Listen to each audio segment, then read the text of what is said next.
ఓం సదాశివసమారంభాం వ్యాసశంకర మధ్యమాం అస్మదాచార్య పర్యంతాం వందే గురు పరంపరాం. జ్యోతిషాస్త్రాన్ని భావితరాల వారికి ప్రసాదించిన ఋషుల యొక్క పాదపద్మాలకి నమస్కారం చేసుకుంటూ, అలాగే నాకు ఈ జ్యోతిష విద్యను నేర్పిన గురువర్యులు జ్యోతిష బ్రహ్మ కీర్తిశేషులు శ్రీ ఏరంకి సూర్యనారాయణ మూర్తి గారు, సూర్యశ్రీ దైవజ్ఞ గారి యొక్క పాదపద్మాలకి నమస్కారం చేసుకుంటూ, ఓం శ్రీ మహాగణాధిపతి నమః, శ్రీ గురుభ్యో నమః, హరి ఓం. వీక్షకులందరికీ నమస్కారం. కర్కాటక రాశి వారికి ఈ వారం సాధారణమైనటువంటి గ్రహస్థితి గోచరిస్తూ ఉన్నది. జన్మకుజుని యొక్క దోషం ప్రబల అధికంగా ఉన్నది.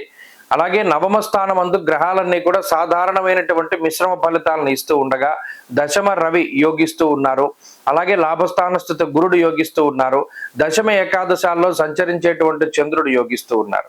జ్యోతిషాస్త్రమందు గోచార దశమ చంద్రుడికి చాలా గొప్ప శక్తి ఉన్నది.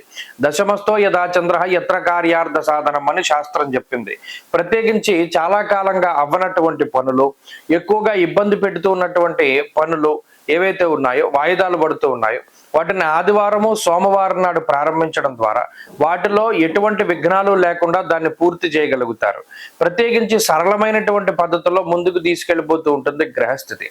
దశమంలో రవిచంద్రుల యొక్క కలయిక, ప్రత్యేకించి అమావాస్య దాటిన తర్వాత వచ్చేటువంటి మొదటి 4 రోజుల్లోనూ కర్కాటక రాశి వారి యొక్క స్థితిగతులు చాలా బాగున్నాయి. అంటే వృత్తి ఉద్యోగాల్లో ఎదుగుదల గోచరిస్తూ ఉన్నది. అలాగే సంతానపరమైనటువంటి ఉన్నతి కనబడుతూ ఉన్నది. అలాగే వ్యాపారపరమైనటువంటి లాభం కనబడుతూ ఉన్నది. ఉద్యోగం కోసం ప్రయత్నం చేసేటువంటి వారికి మంచి ఉద్యోగం లభించడం, ప్రత్యేకించి కుటుంబం తాలూకు సపోర్టు, అలాగే ఎవరైనా ఒక మంచి రిఫరెన్స్, పలానా వాళ్ళ యొక్క సహాయ సహకారాలు నీకు లభిస్తాయి, నువ్వు వాళ్ళని అప్రోచ్ అవ్వు అన్నప్పుడు ఇలా రిఫరెన్స్ తో కూడి ఉన్నటువంటి ఉద్యోగాలను సంపాదించడము, ఇలా ఏదైనా సరే ఉన్నత స్థాయి వర్గం ప్రజల తాలూకు అండదండలు పుష్కలంగా లభిస్తూ ఉండడం, రాజకీయంగా పరపతి ఉన్నటువంటి వ్యక్తుల తాలూకు పరిచయాలు ఏర్పడుతూ ఉండడం, ఇలా జీవితంలో కొంత ఉన్నతమైనటువంటి స్థితి ఇతరుల వల్ల, వారి యొక్క ఇన్వాల్వ్మెంట్ వల్ల ఎక్కువగా జరుగుతూ ఉంటుంది. చాలా కాలంగా ఈ పని జరగట్లేదు, మీరు ఒకసారి చెప్పండి అని మీరు ఎవరినైనా అడిగినప్పుడు వాళ్ళు సానుకూలంగా స్పందించి మీ యొక్క పనులను పూర్తి చేయగలుగుతారు. ఇలా మీకు కొంత పని ఒత్తిడి తగ్గుతుంది, భారం తగ్గుతుంది.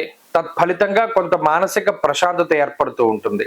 ప్రత్యేకించి ఈ వారంలో ఆర్థిక పరిస్థితులు బాగున్నాయి. కొంత శారీరకమైనటువంటి ఒత్తిడి ఉన్నప్పటికీ, కొంత ఈ జన్మకుజుని యొక్క దోషం వల్ల ఇబ్బందులు ఉన్నప్పటికీ కూడా వాటిని అధిగమించగలుగుతారు. ఈ వారంలో కర్కాటక రాశి వారు మరింత అనుకూలమైనటువంటి ఫలితాలని సాధించడానికై లక్ష్మీ నృసింహ కరావలంబ స్తోత్రాన్ని ప్రతినిత్యం పారాయణ చేయడం చెప్పదగినటువంటి సూచన. ఈ వారంలో కలిసొచ్చేటువంటి రోజు గురువారంగా చెప్పవచ్చును. అదృష్ట సంఖ్య 4, అదృష్ట వర్ణము పసుపు. తదుపరి సింహరాశి.